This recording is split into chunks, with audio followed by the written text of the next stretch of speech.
Bueno, comisario, pues si te parece, empezamos el debate.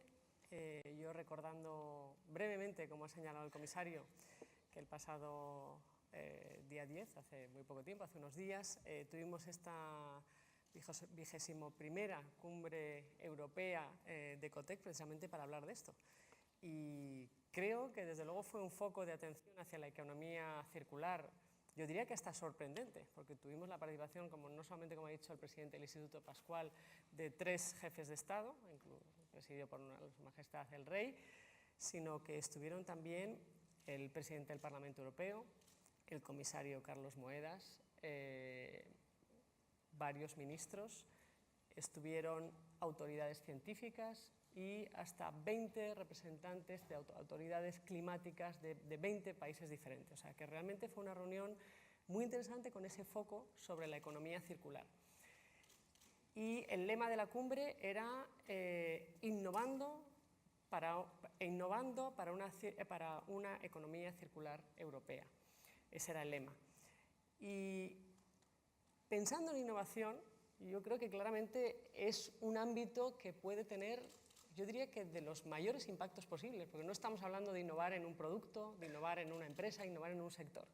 Estamos hablando de innovar en la manera de producir y consumir.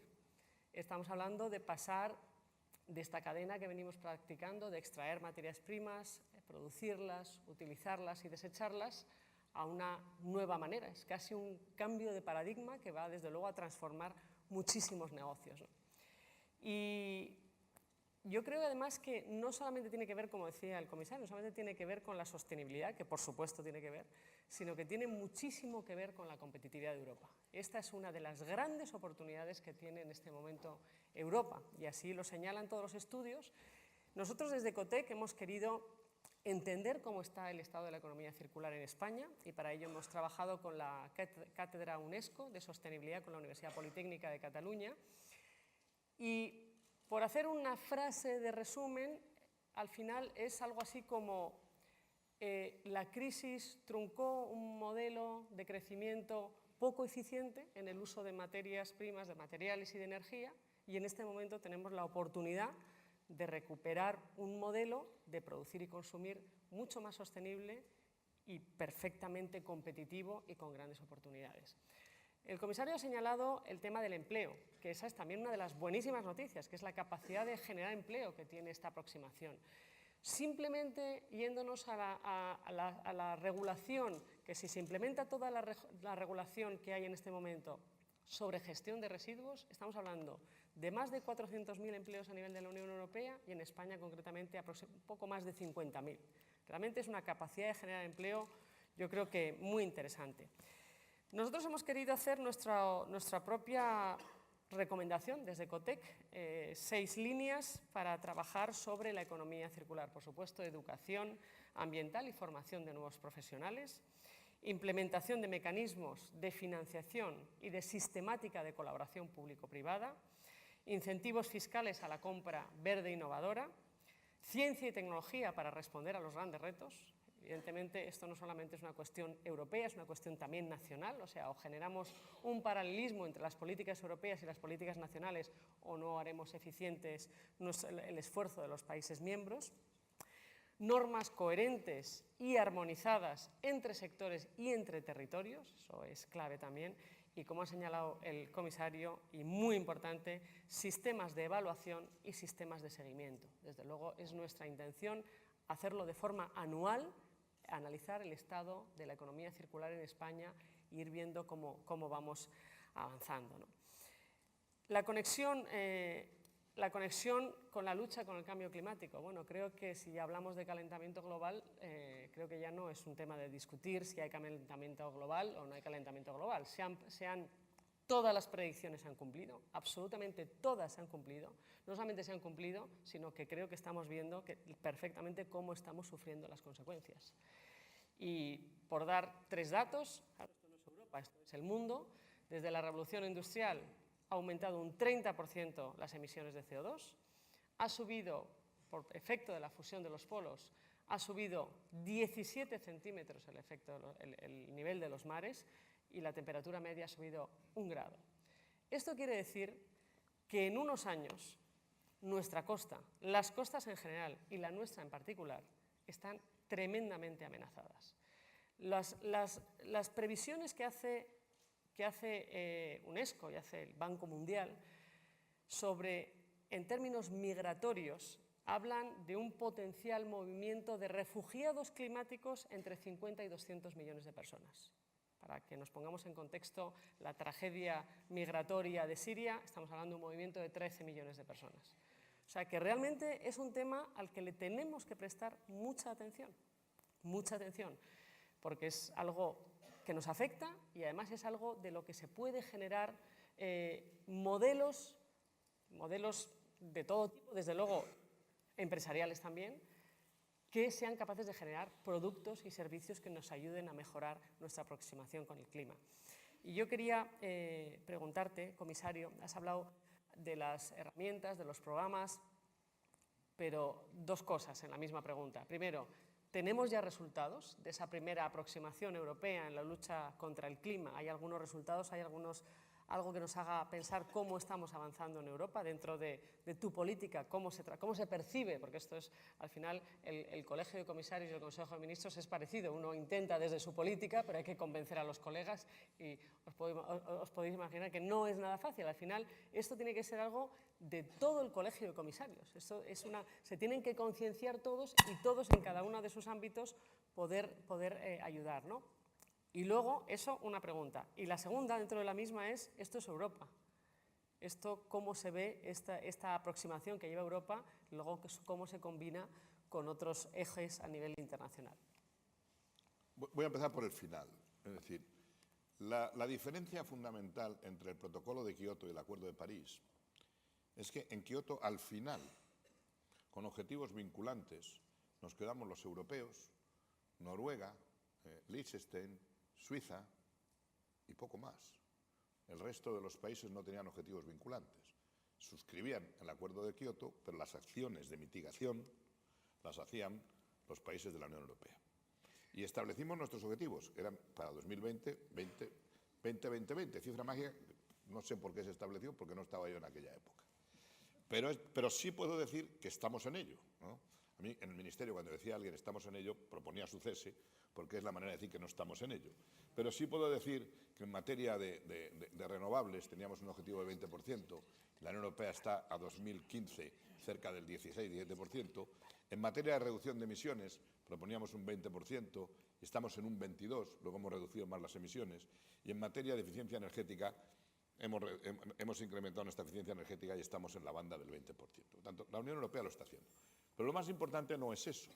Lo más importante es que en el proceso hacia París hubo 179, de los 196, hubo 179 que pusieron encima de la mesa compromisos de mitigación. Es decir, que países que han decidido cambiar su modelo energético para pasar de un modelo basado en energías fósiles a un modelo basado en energías renovables.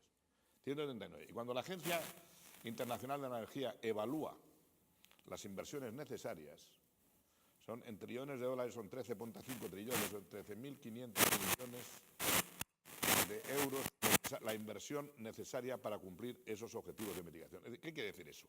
Que el mundo se está moviendo en esa dirección, que nosotros cumplimos los objetivos 2020 y que ahora hemos establecido unos nuevos objetivos 2030 que el Parlamento Europeo puede hacer más ambicioso que la Comisión. Yo en eficiencia energética he sobrepasado lo que dijo el Consejo Europeo de octubre de 2014, del 27 al 30. ¿Por qué? Porque en mi modelo económico me decía que de una manera costo eficiente, lo óptimo, era llegar a un 30%, porque la movilización, el crecimiento adicional de empleo era muy potente, y la reducción de dependencia de importaciones de combustibles fuese muy alta. Si tú incrementas tu empleo en más de 400.000 y reduces 12% tus importaciones de gas, con un 3 puntos de diferencia estás haciendo algo importante. Por tanto, la Unión Europea está, como se dice, on track, está en el camino. Pero estamos haciendo otra cosa mucho más importante, porque luchar contra el calentamiento global no depende de que los que somos responsables del 10,86% de las emisiones mundiales las redujamos incluso a cero. Daría igual, porque quedarían los chinos, los indios, los pakistaníes, los brasileños, los americanos. Tiene que ser un esfuerzo de todo el mundo. ¿Qué estamos haciendo los europeos? Pues estamos haciendo dos cosas. Primero, generar capacidad para que todas las partes, los países en vía de desarrollo, tengan capacidad estadística y capacidad administrativa para poner en marcha sus planes de mitigación, que no la tienen, y sus sistemas estadísticos para saber cuáles son sus emisiones.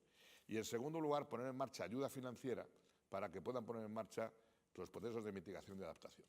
El compromiso que se hizo en Copenhague, cuando fracasa la cumbre de Copenhague, se decidió poner encima de la mesa 100.000 millones de euros al año en financiación pública privada para apoyar a los países en vía de desarrollo. Estamos en el buen camino, según las estimaciones OCDE, con la metodología estamos en 70.000 millones y la Unión Europea de financiación pública pues está poniendo cerca de 17.600 millones de euros y el 50% del Fondo Verde sobre el Clima.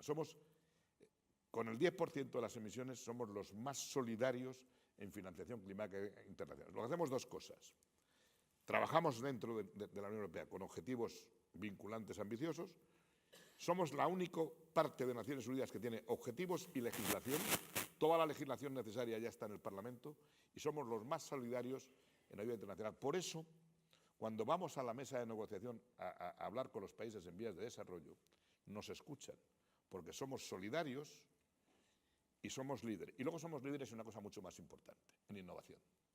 Porque todos los breakthrough en tecnologías de eólicas, de fotovoltaicas, de termosolares y de renovables han sido breakthroughs europeos. Es verdad que cuando hemos pasado a la fase de producción en plantas tremendamente de gran escala, hay otros países como China que en la producción a gran escala son más competitivos por muchas razones.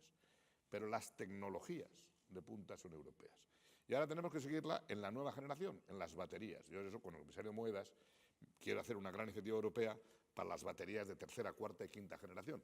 Con las baterías de ion litio no vamos a competir con las que se hacen en Japón, Corea o China. Pero con nuevas generaciones de batería podemos competir produciendo la Unión Europea y con patentes europeas. Muchas gracias. Voy a pasar a leer algunas de las preguntas que me han pasado. Las preguntas están muy enfocadas a España, lógicamente el comisario responderá en Europa en general y algunos comentarios de España que puedas conocer, ¿no? Una pregunta es, ¿en nuestro país nuestras empresas energéticas están realmente preparadas para afrontar el desafío del Acuerdo de París? Otra pregunta, de la misma persona, ¿en qué medida la energía fotovoltaica podría contribuir a ello? Vamos a ver, es evidente que París supone un proceso progresivo de descarbonización de nuestras economías. Los estados de la Unión Europea, los países miembros, tendrán que presentar planes integrados clima-energía en 2018 a la Unión Europea y tendrán que presentar unas estrategias de descarbonización. Y eso pasa por potenciar las renovables y por solucionar los problemas de almacenamiento de energía en las renovables, sea usando la energía hidráulica en los rebombeos o las baterías. Y por lo tanto, está bien posicionado. Pero cuando se me pregunta España, en este momento la Unión Europea tiene encima de la mesa un proyecto en la Dirección General de Competencia que es la fusión Gamesa-Siemens, para hacer un gigante de la energía eólica. Estamos ahí. Y cuando se ve en Estados Unidos los proyectos que hay de termosolares, están los españoles. Cuando se va a Ouarzazate a ver el gran proyecto termosolar en Marruecos, está la tecnología española. Tenemos la tecnología, hemos tenido también la tecnología nuclear, de la que se habla menos. Pero la tecnología española está disponible en estos ámbitos. ¿Cuál va a ser la energía del futuro? La más competitiva. Los paneles solares han bajado sus costos un 86% en los últimos 15 años, por muchas y poderosas razones. Pero las tecnologías están siendo mucho más asequibles. Por eso la Comisión, en las propuestas que ha hecho en su paquete Energía Limpia para los Ciudadanos, ha establecido el derecho de los ciudadanos a producir su propia energía, la autogeneración, la generación distribuida, como un derecho de los ciudadanos sin costos excesivos y sin peajes excesivos. Y eso va a generar una explosión de desarrollo de las energías renovables en el futuro, en pequeñas instalaciones, no solamente en macroinstalaciones. Y luego hay un segundo proceso, que es el de la remotorización, porque en nuestro país tuvimos una implantación de energía eólica en su momento, pero los parques eólicos están llegando al final de su vida útil y los parques eólicos de nueva generación son mucho más potentes y por eso hemos puesto en marcha mecanismos de simplificación administrativa para la sustitución y la remotorización. Yo creo que están llamadas a jugar un papel fundamental y que España tiene un potencial tecnológico muy importante. Muy bien, muchas gracias. Otra de las preguntas dice que si la economía circular y la economía colaborativa son tan beneficiosas, ¿por qué no acaban de arrancar? ¿Qué cambios se tienen que dar a nivel de políticas públicas, regulatorios, fiscales, de sensibilización? ¿Qué tipo de políticas son necesarias? Bueno, aquí hablan de España, pero en general, es verdad, de los países miembros. Este es un debate que no va tan rápido como otros debates. Ha sido un debate que ha tenido más dificultades, de otras razones, por el juego del principio de subsidiariedad. Las decisiones de economía circular son decisiones muchas veces a nivel ciudadano, a nivel de empresa, y el derecho comunitario tiene que respetar el principio de subsidiariedad. Por eso trabajamos con comunicaciones. Cuando hacemos nuestra gran comunicación de economía circular, solo hay cuatro normas de efecto directo en materia de residuos. La va a haber ahora en materia de recuperación de aguas residuales o de fertilizantes. Y hay menos normas, pero hay más plataformas, más mecanismos de financiación, y este es un proceso al que hay que llegar por convicción. Por convicción de las empresas de que es rentable para ellos, convicción de los ciudadanos de que es rentable para ellos, formación de las organizaciones de consumidores de que es rentable en su conjunto, y es un cambio de paradigma. Los cambios de paradigma no se establecen por el BOE, se establecen por los prescriptores de opinión, por la convicción de los ciudadanos, por la acción de los poderes públicos. Es un proceso algo más complejo. El cambio climático, los impactos se ven tan claramente que la sociedad ha reaccionado. Los efectos de la economía circular todavía no se perciben tan intensamente, los analizas técnicamente, pero hay que hacer una gran labor de pedagogía. Pero las empresas, por la cuenta que les traen, empezarán a consumir menos recursos, entre otras cosas porque en el mundo hoy hay una competencia por los recursos. Si se ve hoy día la geoestrategia internacional, cómo se mueven los países, ¿qué están comprando los países? Están comprando minas de silicio, están comprando minas de uranio, están comprando territorio en determinadas zonas, están comprando determinado tipo de materiales específicos para componentes electrónicos. Es una guerra por los materiales. ¿Y cuál es el problema? Que el planeta que tenemos, que es solo uno, habitado, que conozcamos, el planeta Tierra, hoy día no genera los recursos suficientes para la demanda mundial de una población que crece exponencialmente. Ya se ha hablado del continente africano. El continente africano tiene una demografía espectacular, va a tener un crecimiento económico espectacular, una demanda de recursos espectacular, y los recursos son finitos. Cuando se hacen estimaciones, estos think tank muy sesudos dicen que estamos hoy en 1,7 planeta Tierra para abastecer la demanda de recursos. Por tanto, si hay competencia de recursos, los recursos serán más caros. Y si tú quieres ser eficiente, tienes que tener menos consumo. Tienes que tener menos consumo desde el diseño, la producción, hasta la venta y el reciclado, pues tienes que ser más eficiente. Por tanto, en términos económicos, va a ser una absoluta necesidad ante la competencia mundial por los recursos. Ya no hablamos del petróleo, hablamos de todas las commodities, de todos los metales, de todos los temas, e incluso del agua. Pero, por ejemplo, esto que comentas está muy bien. Y al final puede acabar pasando también que haya un incremento de los precios por escasez de materias primas. Notable. Entonces, esto no cabe duda que cara al consumidor es un desincentivo que tiene que ver con el precio. Pero en este momento, más allá de las políticas públicas y de los programas que se puedan implementar, ¿qué papel tienen los consumidores? O sea, primero, ¿cómo se sensibiliza a los consumidores y qué papel tienen los consumidores en esta lucha contra el cambio climático? Bueno, en lo que a mí me toca, porque claro, una de las cosas fundamentales es pensar que un comisario no sabe de todo. Y yo reconozco que a mí me gusta estudiar, pero no sé de todo. Pero en lo que a mí me toca, lo que yo quiero es que haya en las casas contadores inteligentes. Lo que yo quiero es que haya contratos de precio dinámico, que la gente no tenga el precio pactado uniforme. Lo que yo quiero es que el consumidor, con el WhatsApp o con el cacharro, elige cuándo apaga las luces de su casa, cuándo apaga la lavadora, cuándo apaga la nevera y cuándo la conecta. Lo que yo quiero es convencer a los consumidores de que con una política inteligente ellos se van a ahorrar energía. Y lo mismo quiero con las empresas. Lo mismo es que cuando hagan sus diseños de procesos de producción, vayan a procesos de producción que consuman menos energía, que utilicen renovables, que generen su propia energía, que reciclen los productos. Vamos a llegar por convicción porque es rentable económicamente. Lo mismo que el desarrollo de las renovables. Empiezan a ser competitivas con las fuentes tradicionales. Y al final es un problema de supervivencia y competitividad. Vamos a terminar con dos preguntas que son muy rápidas de contestar. Una es más técnica, que no sé si la conocerás, pero bueno, es un dato en la acción por el clima. ¿En qué año se producirá, bueno, en qué año, o cuál es el escenario temporal en el que se puede llegar a producir la estabilización de temperaturas y en cuántos grados, a cuántos grados es capaz el planeta de asumir hasta que se produzca una estabilización? Bueno, cuando hablamos de frenar el calentamiento global por debajo de los 2 grados, eso es la media mundial. Eso puede decir que en Zamora, en verano, tengamos un incremento de 6 y en el polo de 1. Es decir, que esto de la protección va por barrios y los fenómenos meteorológicos se acentúan. Ahora hay varios estudios del impacto del cambio climático en la agricultura muy importante.